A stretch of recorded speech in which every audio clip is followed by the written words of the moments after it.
Assalamualaikum warahmatullahi wabarakatuh. Selamat pagi dokter dan teman-teman. Perkenalkan, nama saya Kifa Wijaya dengan NRP 095. Jadi pada hari ini saya akan membahas tentang kasus ketiga yang saya dapatkan tentang sistem saraf. Saya akan mulai dari membacakan overview case yang terlebih dahulu. Jadi yang pertama itu ada seorang pemuda yang bernama Sandi. Dia akan mengikuti kejuaraan catur. Jadi dia masih di rumah, terus dia itu merasa dia itu panik dan jantungnya itu berdebar kencang. Selanjutnya ibunya itu menjelaskan tentang sistem saraf, di mana dia akhirnya akan mendengarkan kuliah singkat tentang sistem saraf ini. Selanjutnya dia menikmati makanannya seperti biasa, dan ketika dia ingin berangkat, dia tersandung kucing dan refleks untuk memegang gagang pintu. Nah, jadi pada kasus kali ini topik yang berkaitan erat adalah sistem saraf. Seperti yang dijelaskan ibunya Sandi, sistem saraf itu terbagi menjadi dua, ada sistem saraf pusat dan sistem saraf tepi. Saya akan mulai dari membahas sistem saraf pusat yang terlebih dahulu. Pada sistem saraf pusat itu terbagi menjadi dua, ada otak dan medula spinalis. Untuk bagian otak itu dia juga terbagi menjadi beberapa bagian. Yang pertama ada forebrain atau otak depan atau prosencephalon yang terdiri dari pertama telencephalon. Telencephalon ini dia itu ada cerebrum. Cerebrum ini dia terbagi menjadi dua hemisfer, hemisfer dextra dan sinistra yang dipisahkan oleh valve cerebri melalui suatu celah dalam yang disebut fissura longitudinalis.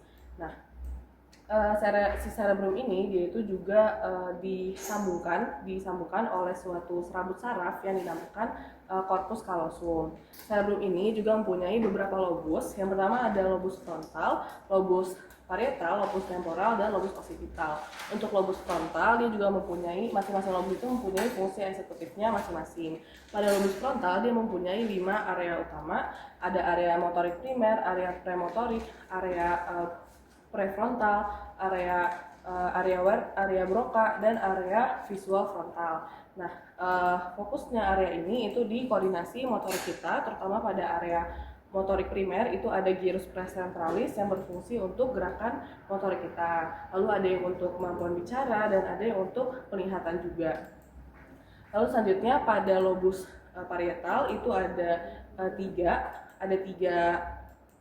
tiga area khusus, ada area sensorik primer, area sensorik asosiasi, dan area visual asosiasi. Nah, di sini itu fokusnya ke sensorik kita, terutama pada area asosiasi primer itu ada gyrus postventralis yang berfungsi pada sensorik kita. Kemudian pada lobus temporalis itu ada ada 4 area.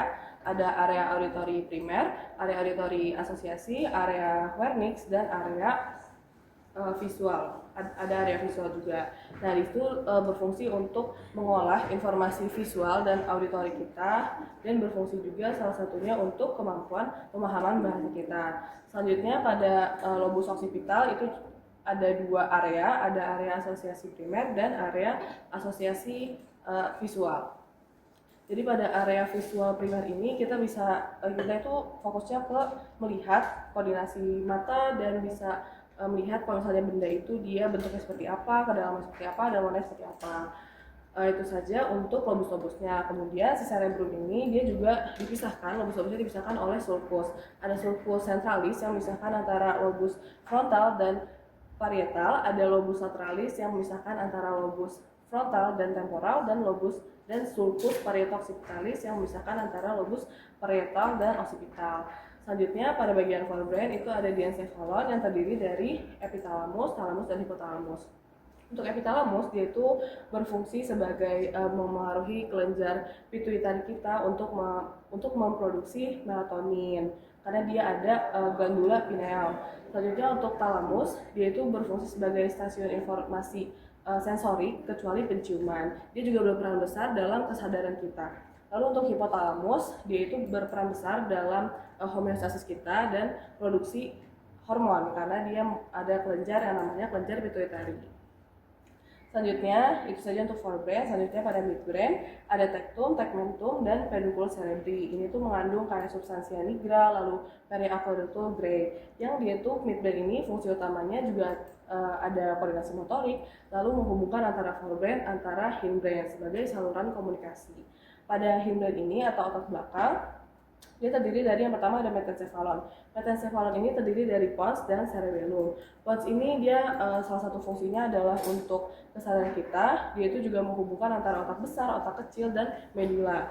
Lalu pada bagian cerebellum dia itu untuk mengatur keseimbangan kita, lalu koordinasi motorik halus seperti menulis dan juga postur tubuh kita. Lalu pada melencephalon dia juga terdapat medula oblongata yang menjadi mengatur tanda vital kita seperti denyut jantung, pernapasan dan suhu tubuh. Oke, itu saja untuk bagian forebrain, midbrain, dan hindbrain. Lalu otak ini juga mempunyai susunan sebuah struktur yang bernama basal ganglia. Basal ganglia ini meliputi stratum yang terdiri dari nucleus caudatus, putamen, lalu ada globus pallidus, ada juga nucleus subthalamicus. Nah, basal ganglia ini juga berfungsi pada koordinasi motorik kita.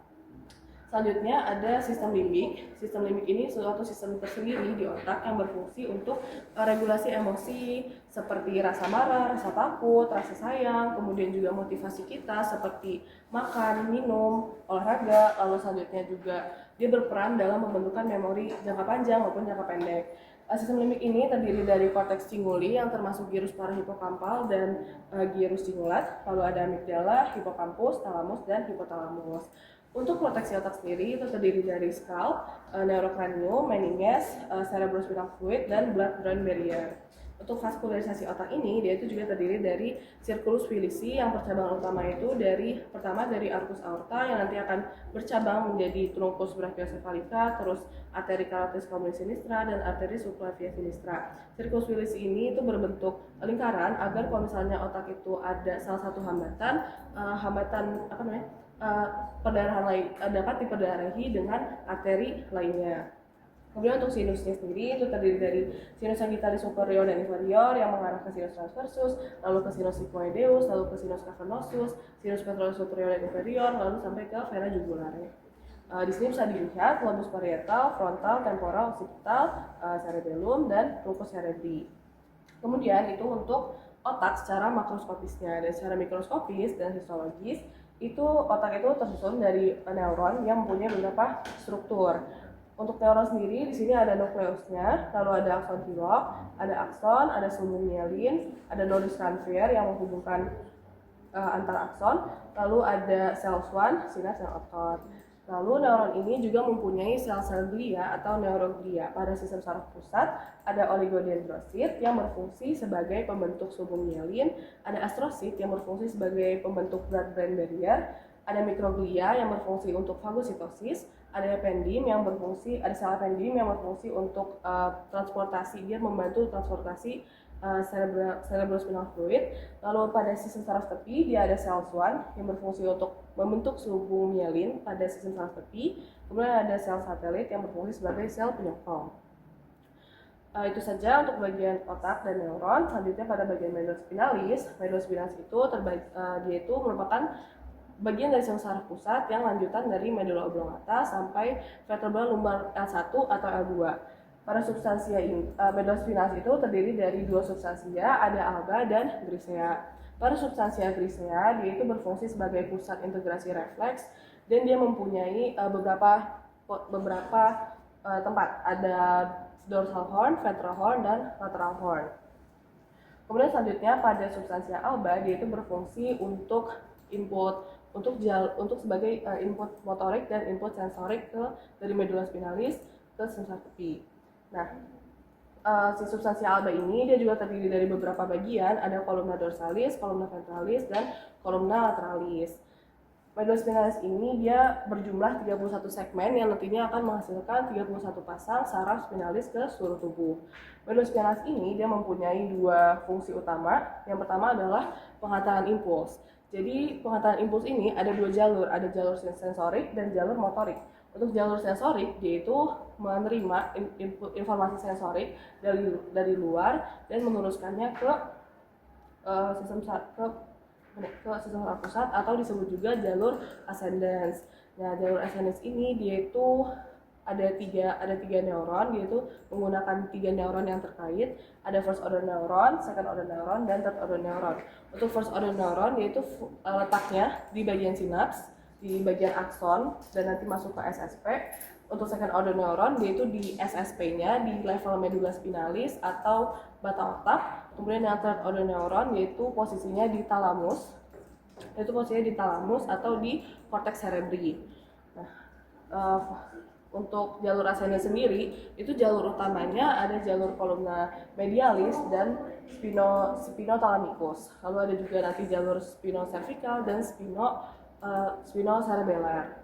Kemudian untuk jalur yang kedua adalah jalur motorik, di mana dikirimkan dari informasi perintah motorik dari otak ke efektor, atau disebut juga jalur descendens. Nah, di jalur descendens ini dia itu ada dua jalur, ada tractus piramidalis dan tractus extrapyramidalis. Untuk tractus piramidalis dan extrapyramidalis ini dia tidak menggunakan 3 neuron, namun menggunakan upper motor neuron dan lower motor neuron. Singkatnya, kalau upper motor neuron itu dia yang menghubungkan dari otak ke medula spinalis, lower motor neuron itu dari medula spinalis ke organ efektor. Itu saja untuk fungsi medula spinalis yang pertama. Untuk yang kedua yaitu sebagai lengkung refleks atau pusat integrasi refleks. Jadi di sini pada kasus Sandi itu kan tersandung kucing dan dia refleks memegang gagang pintu. Nah, refleksnya itu langsung dialirkan ke medula spinalis tanpa perlu bantuan pemrosesan di otak terlebih dahulu. Nah, jadi lengkung refleks itu ada yang monosinaptik dan polisinaptik. Yang pertama ada stimulus, lalu nanti dia akan ke reseptor dan akan terjadi potensial aksi, lalu akan dibawa dibawa saraf aferen ke bagian medula spinalis, lalu nanti akan dialirkan eferen untuk menuju ke efektor. Dan untuk monosinaptik itu hanya melibatkan satu neuron aferen dan satu neuron eferen. Bedanya dengan polisinaptik, kalau polisinaptik itu dia akan melibatkan interneuron, di mana interneuron ini ada excitatorik dan inhibitorik. Kalau excitatorik dia berupa glutamat yang berfungsi misalnya untuk otot kita melakukan fleksi. Kalau inhibitorik dia itu misalnya untuk dia itu misalnya GABA yang misalnya untuk agar otot kita itu bisa berelaksasi. Nah, untuk polisinaptik ini ada yang withdrawal dan cross excitor reflex. Withdrawal ini sebagai contoh ketika kita menarik tangan dari sesuatu yang panas, lalu cross excitor reflex ini ketika kita menginjak paku, lalu kaki kita yang sebelah yang tidak menginjak itu berusaha untuk mempertahankan keseimbangan. Di mana nanti saraf-saraf yang di sini dia akan menyilang ke saraf-saraf yang berlawanan. Itu saja untuk medula spinalis. Lalu selanjutnya setelah sistem saraf pusat ada juga di tubuh kita itu sistem saraf tepi. Nah, sistem saraf tepi ini terbagi menjadi aferen dan eferen. Dan untuk yang eferen itu dia terbagi lagi menjadi somatik dan otonom. Somatik itu adalah dia yang menggerakkan otot rangka secara sadar. Contohnya seperti kegunaan nervus cranialis yang ada 12 dan nervus spinalis yang ada 31. Kalau misalnya otonom itu dia simpatis dan parasimpatis. Kalau simpatis itu bertujuan untuk meningkatkan kerja tubuh kita secara tidak sadar, dan parasimpatis itu untuk simpatis itu fight or flight, sedangkan parasimpatis itu ketika tubuh kita sedang beristirahat seperti rest and digest. Nah, pada sistem saraf tepi ini ada autonomic nervous system circuit yang perlu diketahui. Jadi pada sirkuit sistem saraf tepi ini ada yang somatik, simpatis, parasimpatis, dan adrenal. Bedanya kalau pada somatik, sistem saraf somatik itu dia mengantarkan dari sistem saraf pusat preganglioniknya itu langsung ke otot rangka dengan mengeluarkan neurotransmitter asetilkolin. Namun kalau untuk simpatis dia ada yang preganglionik, ada serat saraf preganglionik dan serat saraf postganglionik. Oke, untuk simpatis terlebih dahulu karena itu terjadi pada si Sandi ketika dia panik dan jantungnya itu berdebar-debar.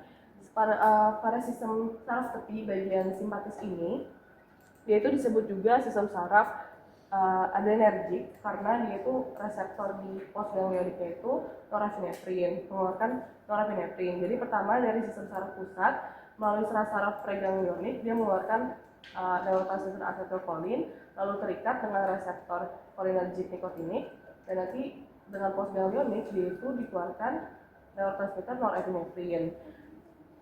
Inilah yang membuat si simpatis ini menjadi sistem cholinergic. Sistem adrenergik, maaf. Lalu selanjutnya untuk yang parasimpatis itu ketika preganglioniknya itu panjang dan dia mengeluarkan neurotransmitter asetilkolin, dan dilanjut oleh postganglionik yang juga mengeluarkan neurotransmitter asetilkolin dan nanti diikat dengan cholinergic muscarinic reseptor. Di mana parasimpatis ini tujuannya ketika kita sedang beristirahat atau sedang melakukan pencernaan. Kalau simpatis itu contohnya seperti ketika denyut jantung kita bertambah, lalu kita berkeringat, lalu kita pupila berdilatasi dan sebagainya.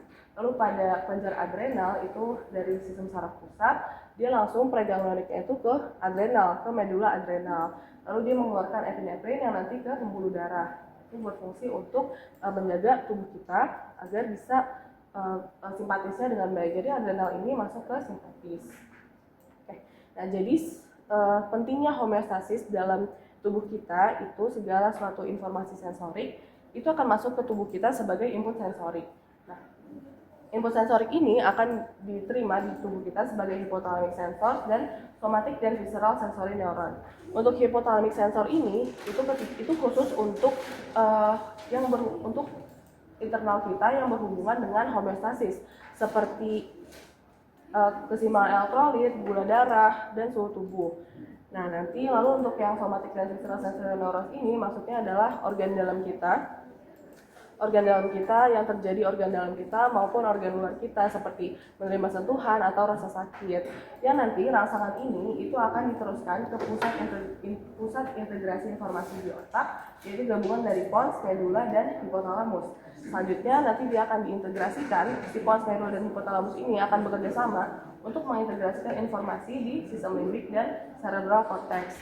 Sistem limbik ini berfungsi sebagai pusat emosi ketika kita mengetahui kita harus merasakan takut, merasakan marah pada situasi tersebut. Kalau cerebral cortex itu berfungsi agar kita bisa memikirkan rencana apa yang akan kita lakukan dengan respon dengan input informasi emosional dari sistem limbik tersebut.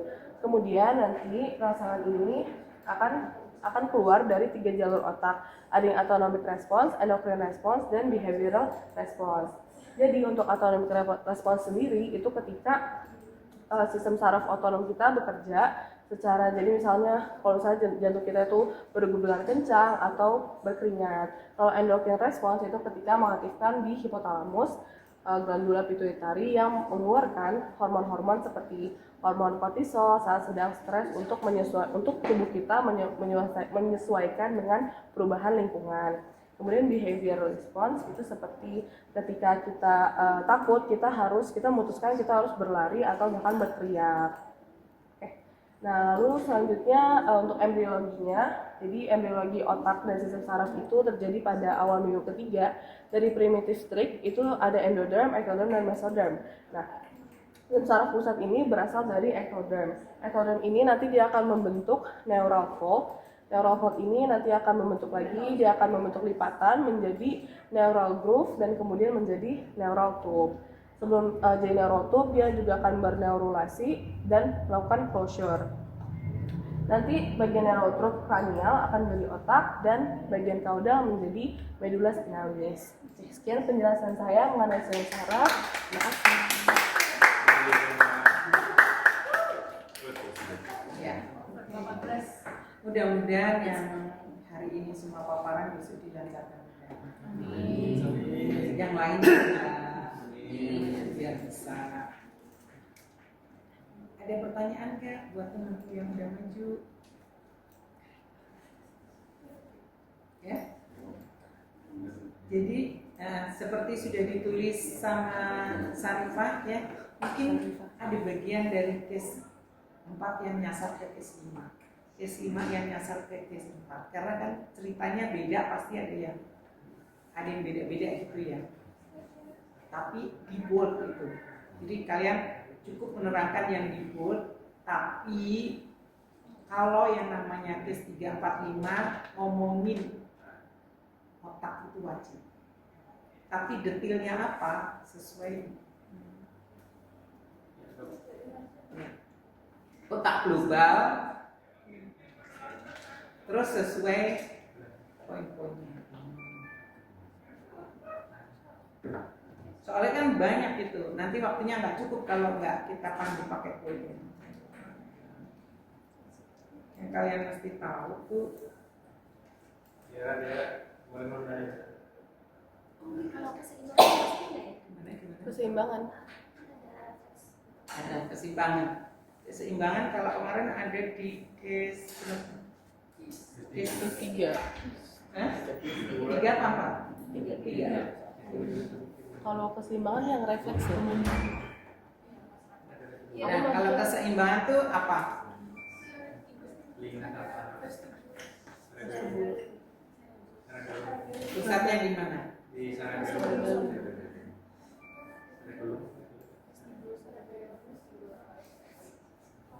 Kalau nanti kalian hafalin juga area Broca yang khusus. Misalnya kayak mengambil keputusan ada di mana? Prefrontal. Prefrontal. Karena itu masuk di fungsi apa? Eksekutif. Fungsi eksekutif.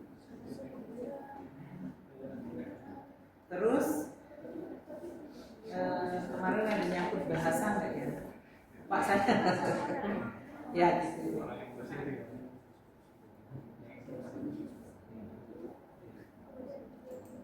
Jadi kalau untuk vestibular aku kurang tahu sih, cuman aku masukinnya ke polisnatif. Kenapa? Kenapa?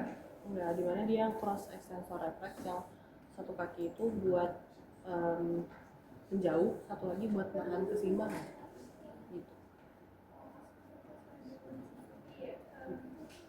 Dan dia mengaktifkan alpha motor neuron sama gamma motor neuron. Kemarin pas dijelasin di pleno sama Bu Lisa itu dia abis dari medula spinalis dia telepon sama medula oblongata itu bakal untuk membenarin posisi tubuhnya, terus habis itu baru ke cerebellum itu untuk gerakan kompleksnya. Kan di case nya itu dia megang gagang gitu kan, itu yang kerjanya cerebellum, terus kayak yang memastikan dia itu udah seimbang atau belum itu cerebellumnya. Tapi kalau misalnya refleksnya ketik kasih ke Sarifah biar Sarifah kasih ikhlas ya buat rame-rame ikhlas ya. Rahma.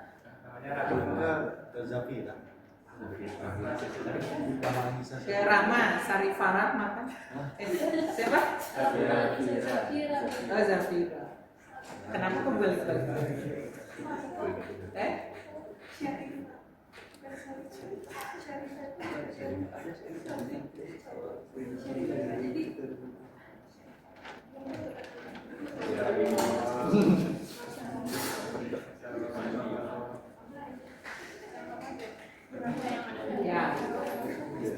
Terus kalau tentang besok ngomongnya apa aja sesuai buat aja ya, kan banyak soalnya.